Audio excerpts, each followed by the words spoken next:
नमस्कार साथियों, स्वागत है आप सभी का आपके अपने इस YouTube चैनल पर जिसका नाम है जीएस बूस्टर, जो कि पाठ है तक्षशिला इस बलिया का और मैं हूं अनूप उपाध्याय। साथियों, कौन जात हो, कौन धर्म हो, बस इतना सा सवाल और फिर बंदूक से निकली एक गोली और सब कुछ खत्म। सोचिए, अगर आपके नाम, आपकी पहचान या आपके धर्म से यह तय होने लगे कि आप जिंदा घर लौटेंगे या नहीं, तो क्या यह सिर्फ हत्या होगी या पूरे देश को डराने की एक सुनियोजित रणनीति। 31 जुलाई 2026 की रात जम्मू कश्मीर के कुलगाम जिले के किलम इलाके में एक ईंट भट्ठे पर छत्तीसगढ़ से आए प्रवासी मजदूर दिन भर की मेहनत के बाद जब सो रहे थे, तभी हथियारबंद हमलावर वहां पहुंचे। परिवारों का आरोप है कि उन्होंने पहले मजदूर की पहचान पूछी, फिर दो युवकों 24 वर्षीय दीपक और 28 वर्षीय भूपेंद्र को अलग किया और गोली मार दी। एक की मौके पर मौत हो गई, जबकि दूसरे ने अस्पताल में इलाज के दौरान दम तोड़ दिया। मामले की जांच जारी है, लेकिन सवाल सिर्फ दो मजदूरों की हत्या का नहीं है। सवाल यह है कि क्या कश्मीर में आतंकवाद फिर उसी पुराने पैटर्न पर लौट रहा है, जहां किसी भारतीय के पहचान ही उसे निशाना बनाने का आधार बन जाती। क्या यह केवल एक आतंकी हमला है या इसके पीछे भारत में डर फैलाने की एक बड़ी रणनीति काम कर रही है। आज के इस वीडियो में हम कुलगाम हमले की पूरी कहानी, इसके संभावित आतंकी नेटवर्क, पाकिस्तान एंगल और बदलती आतंकवादी रणनीति का तथ्य और भू राजनीतिक विश्लेषक के साथ विस्तार पूर्वक चर्चा करेंगे। साथियों, चैनल पर पहली बार है तो चैनल को सब्सक्राइब करके बेल आइकन दबा दीजिए कि यहां आने वाले हर वीडियो का नोटिफिकेशन आप सभी को टाइम पर मिले। वीडियो को अंत तक देखिएगा और उसके बाद जो भी आपके विचार हैं, उन विचारों को आप अपने कमेंट के माध्यम से जरूर हम तक पहुंचाइए। वीडियो पसंद आए तो उसको लाइक कर दीजिएगा और ज्यादा से ज्यादा शेयर भी कीजिएगा। साथियों, सबसे पहले हम टॉपिक को देखें कि टॉपिक है क्या, और आज का टॉपिक ही है कौन धर्म हो और फिर गोली मिल जाती। साथियों, पिछले कुछ दिनों से हम देख रहे हैं, चाहे हम नेपाल की चर्चा की हमने, जहां हमने देखा कि एक कांवड़ यात्रा जा रही थी और वहां गोली चल गई। अब हम कश्मीर में देख रहे हैं। तो प्रश्न यही है कि क्या हिंदू असुरक्षित हो रहा है। लेकिन इन सारे प्रश्नों का जवाब हम धीरे धीरे एक एक कर देखेंगे, और इसलिए मैं कह रहा हूं कि बहुत ध्यान से जो है वो पूरे वीडियो को देखिएगा और उसके बाद ही आप अपने विचारों को कमेंट के माध्यम से रखिएगा। साथियों, जो पूरी की पूरी घटना हुई वो कुलगाम में घटना हुई। कुलगाम जो कि जम्मू कश्मीर में है, और किसी भी घटना को समझने के लिए पहले जानना जरूरी है कि वास्तव में हुआ क्या था। साथियों, 31 जुलाई 2026 रात करीब 8 बजे जम्मू कश्मीर के कुलगाम जिले के किलम इलाके में स्थित एक ईंट भट्ठे पर रोज की तरह काम खत्म हो चुका था। छत्तीसगढ़ समेत दूसरे राज्यों से आए प्रवासी मजदूर खाना खाकर आराम कर रहे थे कि अगले दिन फिर से वही मेहनत करना है, वही दिवाड़ी, परिवार के लिए कुछ पैसे कमाने की उम्मीद उनका इंतजार कर रही थी। इसी बीच दो हथियारबंद हमलावर बाइक से भट्ठे पर पहुंचे। शुरुआती जांच और पीड़ित परिवारों के आरोप के अनुसार उन्होंने मजदूरों से उनकी पहचान पूछी। फिर दो युवक दीपक और भूपेंद्र को निशाना बनाकर गोली चला दी। दीपक की मौके पर मौत हो गई, जबकि गंभीर रूप से घायल भूपेंद्र को पहले स्थानीय अस्पताल और फिर श्रीनगर के अस्पताल ले जाया गया, जहां इलाज के दौरान उन्होंने दम तोड़ दिया। हमलावर घटना के बाद अंधेरे का फायदा उठाकर फरार हो गए। पूरे इलाके की घेराबंदी की गई, अतिरिक्त सुरक्षा बल तैनात किए गए और तलाशी अभियान शुरू हुआ। सुरक्षा एजेंसी यह पता लगाने में जुट गई कि हमलावर कौन था और उन्हें स्थानीय मदद मिली या नहीं। क्या उन्होंने पहले से ईंट भट्ठे की रेकी की थी। लेकिन इस घटना ने केवल सुरक्षा व्यवस्था पर सवाल नहीं उठाए, इसने एक बहुत बड़ा प्रश्न भी खड़ा कर दिया। अगर उद्देश्य केवल हत्या करना होता तो वहां मौजूद किसी भी मजदूर पर हमला किया जा सकता था। लेकिन यदि जांच में यह सामने आया कि पहचान के आधार पर लोगों का नाम पूछकर गोली मारा गया, नाम पूछकर निशाना बनाया गया, तो यह केवल आतंकी हमला नहीं बल्कि भय फैलाने की एक सोची समझी रणनीति का हिस्सा भी माना जाएगा। और यहीं से हमारी कहानी के स्थानीय अपराध से निकलकर राष्ट्रीय सुरक्षा, आतंकवाद की बदलती रणनीति और सीमा पार बैठे आतंकी नेटवर्क तक पहुंच जाते हैं। आखिर यह पैटर्न नया है या इसकी जड़ें कई साल पुरानी है, इस बात को भी हमें समझना बहुत ज्यादा जरूरी है। साथियों, आपके स्क्रीन पर एक एक करके हम तस्वीर दिखा रहे हैं। शायद कुछ ऐसा ही हुआ होगा जब जो मजदूर आराम कर रहे हैं उनको बुलाकर उनसे पूछा गया होगा नाम, और इसी में से किसी का नाम दीपक और किसी का नाम भूपेंद्र मिला होगा, और फिर उसको किनारे करके गोली मार दी गई। कुलगाम की रात ये दो मजदूर हैं, दीपक रात्रे और भूपेंद्र भैना। दीपक रात्रे जो कि शक्ति जिले के बुंदेली के रहने वाले थे, 1 साल पहले पत्नी और भाई के साथ मजदूरी के लिए ये गए हुए थे। भूपेंद्र भैना सारगढ़ बिलाईगढ़ जिले के छुहिया के रहने वाले थे, 3 महीने पहले पत्नी के साथ मजदूरी के लिए गए थे। इन दोनों को जो है वो गोली मार दिया गया। साथियों, आप अपने स्क्रीन पर लोकेशन देख लीजिए। कश्मीर में हमने बात किया, हमने कुलगाम के बारे में बात किया, और कुलगाम में जो लोकेशन है वो केलाम है। ये श्रीनगर का पूरा एरिया है जहां की चर्चा हम कर रहे हैं। अब सबसे महत्वपूर्ण सवाल यह कि क्या कुलगाम की यह घटना एक अलग थलग आतंकी हमला है या पिछले कुछ वर्षों से दिख रहे जो पैटर्न है उसी की एक अगली कड़ी है। अगर हम हाल की घटनाओं पर नजर डालें तो एक बार बहुत ध्यान से देखें तो एक बार जो है वो सामने आ रही है कि आतंकवादियों का उद्देश्य केवल लोगों की जान लेना नहीं था, बल्कि पूरे समाज में डर का एक ऐसा माहौल बनाना था कि लोग खुद ही उस क्षेत्र से दूर रहने लगे। और इसलिए आतंकवाद में अक्सर निशाना कोई भी व्यक्ति नहीं होता, बल्कि एक प्रतीक होता है, एक सिंबल होता है। अगर पर्यटक मारे गए तो पर्यटन प्रभावित होता है। अगर प्रवासी मजदूर निशाना बने तो बाहर से आने वाले लोग घाटी में काम करने से पहले डरने लगेंगे। और अगर स्थानीय पुलिसकर्मी या भारत समर्थक नागरिक मारा जाए तो यह संदेश देने की कोशिश होती है कि राज्य के साथ खड़ा होना भी सुरक्षित नहीं। और यही कारण है कि सुरक्षा विशेषज्ञ आतंकवाद को केवल हिंसा नहीं, बल्कि साइकोलॉजिकल वॉरफेयर यानी मनोवैज्ञानिक युद्ध भी मानते हैं। और इस रणनीति में गोलियां कम चलती हैं, लेकिन डर लाखों लोगों के मन में बैठ जाता है। और यही वजह है कि कुलगाम की घटना ने लोगों को अप्रैल 2025 के पहलगाम के हमले की याद दिलाती।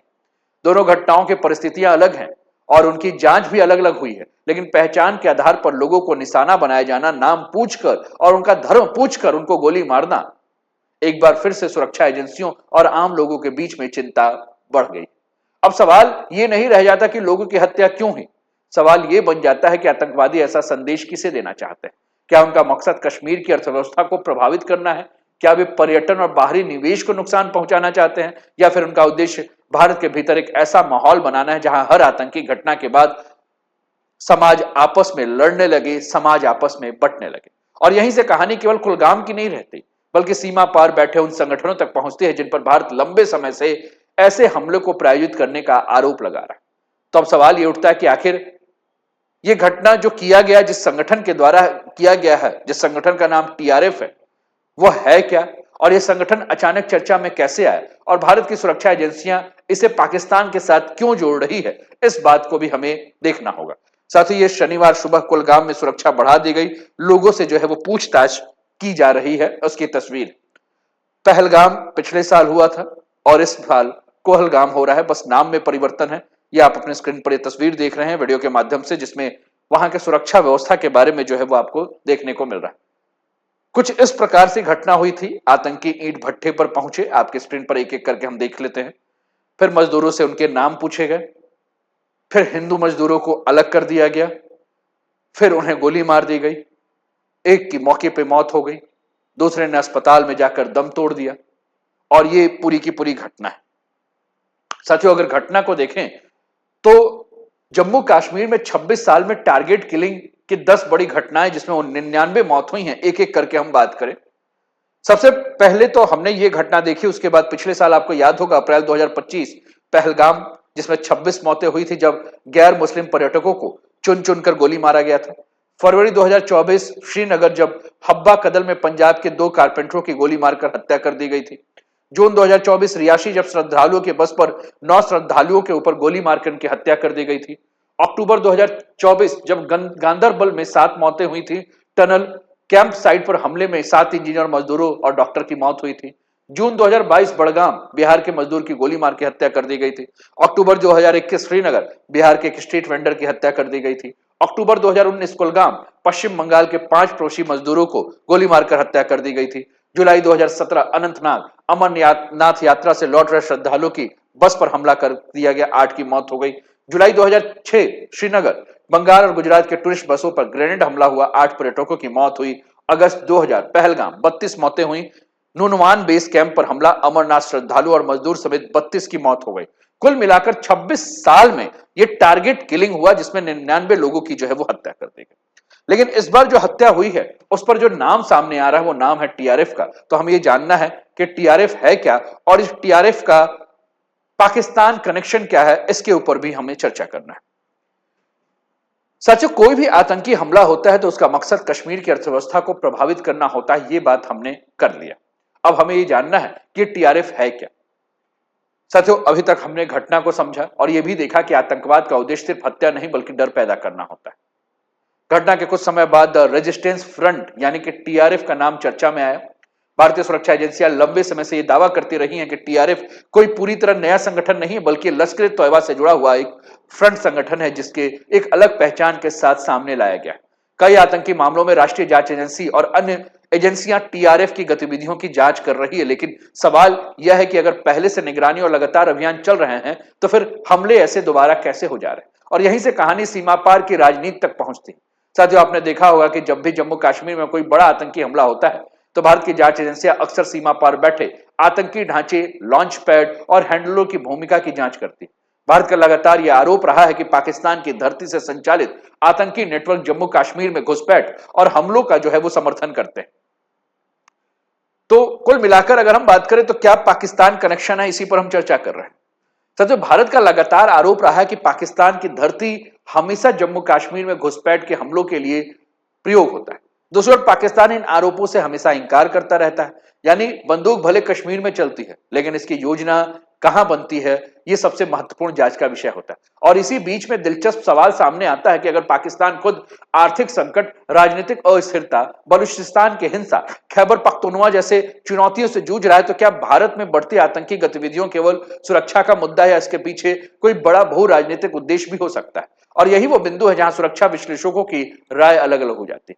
कुछ विशेषज्ञ मानते हैं कि सीमा पार तनाव बढ़ाकर घरेलू दबाव से ध्यान भटकाने की कोशिश की जा सकती है, जबकि अन्य का कहना है कि हर आतंकी घटना को सीधे किसी राजनीतिक संकट से जोड़ना पर्याप्त साक्ष्यों के बिना उचित नहीं होगा। तो आखिर पाकिस्तान की वर्तमान स्थिति क्या है? क्या वहां की आंतरिक राजनीति का असर भारत की सुरक्षा पर पड़ सकता है? और इस बात को भी हमें समझना होगा। साथियों, अगर आतंकी घटना के पीछे केवल सीमा पार से घुसपैठ वजह नहीं थी तो पाकिस्तान के लिए ऐसे हमलों के रणनीतिक महत्व क्या हो सकता है? और इस सवाल का जवाब हमें पाकिस्तान में मौजूदा स्थिति से मिलता है। पिछले कुछ वर्षों में पाकिस्तान लगातार कई संकट से जूझ रहा है, चाहे हम आर्थिक बदहाली की बात करें, राजनीतिक अस्थिरता की बात करें, बढ़ते कर्ज की बात करें, बलूचिस्तान में हिंसा आपने देखा, खैबर पख्तूनवा में सुरक्षा चुनौतियां और पाकिस्तान अधिकृत कश्मीर यानी कि पीओके में जिस प्रकार से असंतोष बढ़ रहा है, इन सभी ने वहां के सरकार और सेना के ऊपर दबाव बढ़ाया है। और यही बात आपके साझा किए गए, मतलब यही बात जो मैं आपके साथ साझा कर रहा हूं, इसी पर जो है हम चर्चा कर रहे हैं। और इसी पृष्ठभूमि में कुछ सुरक्षा विश्लेषक ये तर्क देते हैं कि जब किसी देश के भीतर समस्याएं बढ़ती हैं तब बाहरी तनाव बढ़ना घरेलू राजनीति को प्रभावित करने का माध्यम बन सकता है। इतिहास में कई देशों के संदर्भ में इस तरह की चर्चाएं होती रहती हैं। हालांकि किसी विशेष आतंकी घटना के पीछे यही कारण था, ऐसा निष्कर्ष आधिकारिक जांच के बिना नहीं निकाला जा सकता। लेकिन इसमें कोई संदेह नहीं कि जम्मू कश्मीर में होने वाला हर बड़ा आतंकी हमला केवल स्थानीय घटना नहीं रह जाता, उसका असर भारत पाकिस्तान संबंधों, सीमा सुरक्षा, कूटनीति और अंतर्राष्ट्रीय राजनीति तक पहुंच जाता है। और यही कारण है कि पहलगाम हो या कुलगाम, हर हमला सिर्फ सुरक्षा एजेंसियों के लिए नहीं बल्कि भारत की विदेश नीति और राष्ट्रीय सुरक्षा रणनीति के लिए भी एक नई चुनौती बन जाती है। साथियों, अगर सुरक्षा बल लगातार ऑपरेशन चला रहे हैं, अगर घुसपैठ रोकने की आधुनिक तकनीक और निगरानी व्यवस्था मौजूद है, तो फिर आतंकवादी कैसे सफल हो जाते हैं? क्या यह केवल सुरक्षा में चूक है या आतंकवाद का स्वरूप जो है वो बदल चुका है? इसे भी हमें समझना होगा, इसे भी हमें जानना होगा कि संकट अंदर का है या बाहर का आतंक है। क्या नया पैटर्न चल रहा है कश्मीर में? सारे प्रश्न जो है इसका जवाब हम देखेंगे। साथियों, कुलगाम हमले के बाद सबसे बड़ा सवाल यही उठा कि अगर सुरक्षा व्यवस्था इतनी मजबूत है तो आतंकवादी आखिर सफल कैसे हो गए? और यह सवाल बिल्कुल स्वाभाविक है, लेकिन इसका जवाब उतना आसान नहीं है। आमतौर पर जब कोई आतंकी हमला होता है तो लोग कहते हैं इंटेलिजेंस फेल हो गई, लेकिन क्या हर हमला वास्तव में इंटेलिजेंस की विफलता होती है? जिन देशों के पास दुनिया के सबसे आधुनिक खुफिया एजेंसी हैं, चाहे हम बात अमेरिका की करें, इजराइल की करें, ब्रिटेन की करें, वहां भी आतंकी हमले हुए हैं। इसका मतलब यह नहीं कि उनकी एजेंसियां काम नहीं कर रही, बल्कि इसका अर्थ यह है कि खुफिया जानकारी कभी भी 100% नहीं हो सकती। आतंकवादी अब पहले से बड़े बड़े संगठन बनाकर काम नहीं करते, वे छोटे छोटे मॉड्यूल में बंट गए। कई बार हमलावर स्थानीय इलाकों में से परिचित होते हैं, कई मामलों में उन्हें अस्थायी मदद, रेकी या लॉजिस्टिक सपोर्ट मिल जाता है। और यही वजह है कि सुरक्षा एजेंसियों के लिए हर साजिश को समय रहते पकड़ लेना एक बेहद चुनौतीपूर्ण टास्क है। और यही कारण है कि किसी भी आतंकी घटना के बाद सुरक्षा एजेंसियां केवल हमलावर को नहीं ढूंढती, बल्कि यह भी पता लगाती है कि उन्हें हथियार किसने पहुंचाया, ठिकाना किसने दिया, सूचना किसने दी और भागने का रास्ता जो है वो किसने तैयार किया। अक्सर असली नेटवर्क गोली चलाने वाले व्यक्ति से कहीं बड़ा होता है। और यही वजह है कि जम्मू कश्मीर में पिछले कुछ वर्षों से केवल आतंकियों के खिलाफ ही नहीं बल्कि ओवरग्राउंड वर्कर्स और उनके सपोर्ट नेटवर्क के खिलाफ भी लगातार अभियान चलाए जा रहे हैं। क्योंकि आतंकवाद केवल सीमा पार से घुसपैठ का नहीं बल्कि स्थानीय सहायता और गुप्त नेटवर्क का भी खेल है। लेकिन यहां एक और सवाल उठता है कि अगर सुरक्षा बल लगातार ऑपरेशन कर रहे हैं, नेटवर्क तोड़ रहे हैं और नए मॉड्यूल का भांडाफोड़ कर रहे हैं, तो क्या केवल सुरक्षा अभियान ही काफी है, या फिर आतंकवाद से लड़ाई केवल बंदूक से नहीं बल्कि स्थानीय लोगों के विश्वास जीतने, बेहतर खुफिया तंत्र बनाने, आधुनिक तकनीक के इस्तेमाल और सीमा पार मौजूद आतंकी ढांचे पर लगातार दबाव बनाए रखने से भी हो। और यहीं से यह बहस केवल कुलगाम तक सीमित नहीं रहता, बल्कि भारत की दीर्घकालिक राष्ट्रीय सुरक्षा रणनीति तक पहुंच जाता है।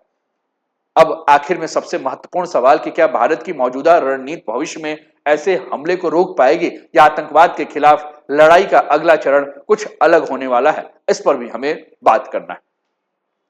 साथियों, हमने चर्चा की टीआरएफ के बारे में, भारत के लिए चुनौतियों के बारे में बात की। अब हमें बात करना है कि समाधान क्या हो सकता है। साथियों, कुलगाम की घटना केवल दो मजदूरों की हत्या नहीं बल्कि भारत की राष्ट्रीय सुरक्षा के सामने एक गंभीर चुनौती है।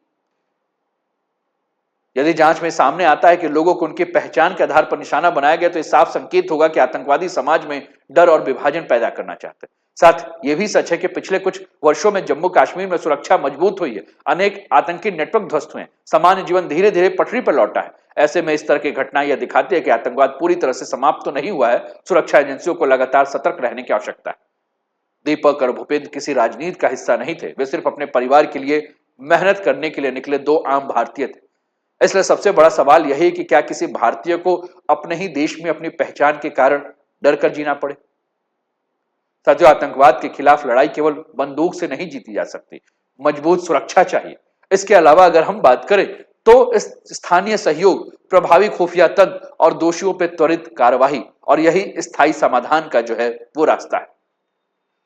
साथियों, अगर हम भारत में धार्मिक पहचान के आधार पर तीन बड़े आतंकी हमले की बात करें तो सबसे पहला है 6 जुलाई 1987 का, जिसे हम लालरू बस नरसंहार कहते हैं, जिसमें आतंकी संगठन खालिस्तानी ने धार्मिक आधार पर जो है बस रोककर हिंदू यात्रियों को अलग किया, उन पर गोलीबारी की, जबकि सिख यात्रियों को छोड़ने की रिपोर्ट सामने आई। इसके अलावा 7 जुलाई 1987 जस्ट दूसरे दिन की अगर हम बात करें तो फतेहाबाद मस्त नरसंहार है, जहां धार्मिक आधार पर जो है वह हिंदू यात्रियों को पहचान कर नीचे उतारा गया, उन्हें गोली मार दी गई, जबकि अन्य यात्रियों को निशाना नहीं बनाया गया। 6 जुलाई और 7 जुलाई को अगर आप जोड़ दें तो 38 और 34 लोगों को केवल इस नाम पर मार दिया गया कि वो हिंदू थे। पहलगाम 22 अप्रैल 2025 पिछले साल की घटना है, टीआरएफ ने इसे किया था, और यहां भी नाम धर्म पूछा और कलमा पढ़ने को कहकर गैर मुस्लिम पर्यटकों को चुन चुनकर गोली मार दी, जिसमें 26 लोगों की जो है वो मृत्यु हुई थी। तो फिर से प्रश्न वही है कि क्या नाम पूछकर, धर्म पूछकर गोली मारा जा रहा है, तो क्या इससे हिंदू अब खतरे में आ रहा है? पहले हमारे देश में था एक सवाल, कौन जात हो।